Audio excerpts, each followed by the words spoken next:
और टुंडी आपके गांव से सटा हुआ जगह था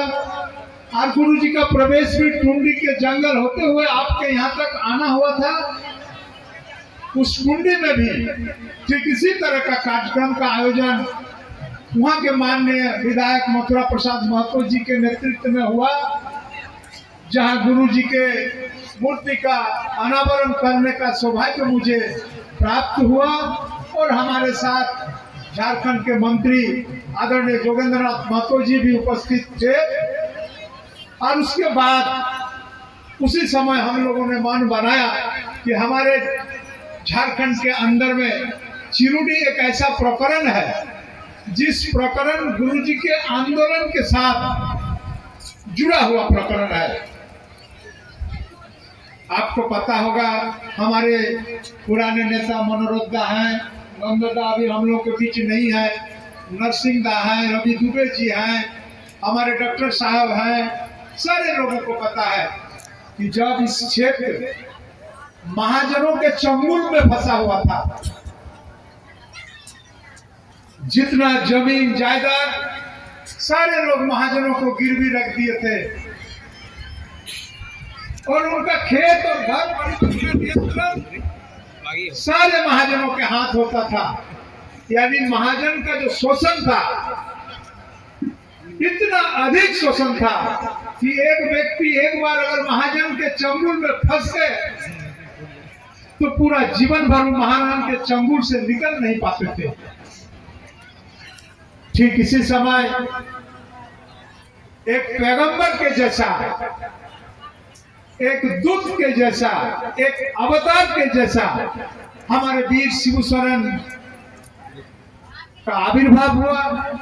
और पहले तो उन्होंने शुरू किया कि एक आदमी आदमी को शोषण करता है, अर्थात महाजन हमें लोग का समाज के अगल बगल के मूर्धन्य व्यक्ति में से रहते थे जिनके पास आर्थिक स्थिति अच्छा खासा होता था,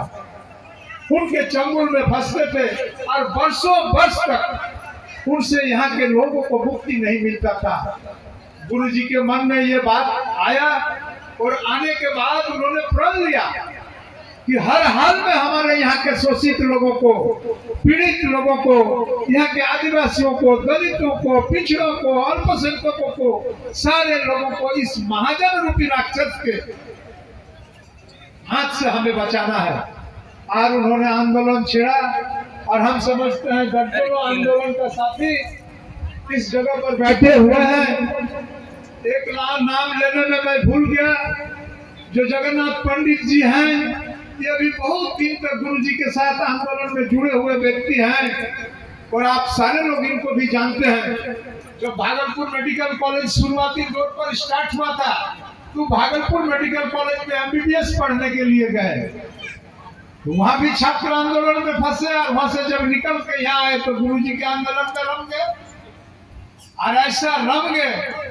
कि आज भी उनके पांव में घाव है जिसमें पुलिस और आदमी के भिड़ंत में गोली उनका पैर में लगा था। खुद किस्मत थे कि बच गए। तो मेरा कहने का मतलब यह है कि जामताड़ा जिला के अंदर में बहुत ऐसे हमारे नेता और कार्यकर्ता झारखंड मुक्ति मोर्चा के हैं जो गुरु जी के आंदोलन से जुड़े हुए हैं। कालांतर में जब गुरु जी देखे कि यहाँ के छोटा महाजनों से हमारे लोगों का उद्धार हो गया तो उन्होंने एहसास किया एक बड़ा महाजन जो तत्कालीन बिहार और झारखंड मिला के एकीकृत बिहार में पटना में बैठा हुआ है और पटना में बैठ करके उस महाजनों ने हमारे इस क्षेत्र के अर्थात संथाल परगना और छोटापुर क्षेत्र को एक उपनिवेशवाद की तरह इस्तेमाल कर रहे थे। अगर विकास के पैमाने पर आपको देखना होता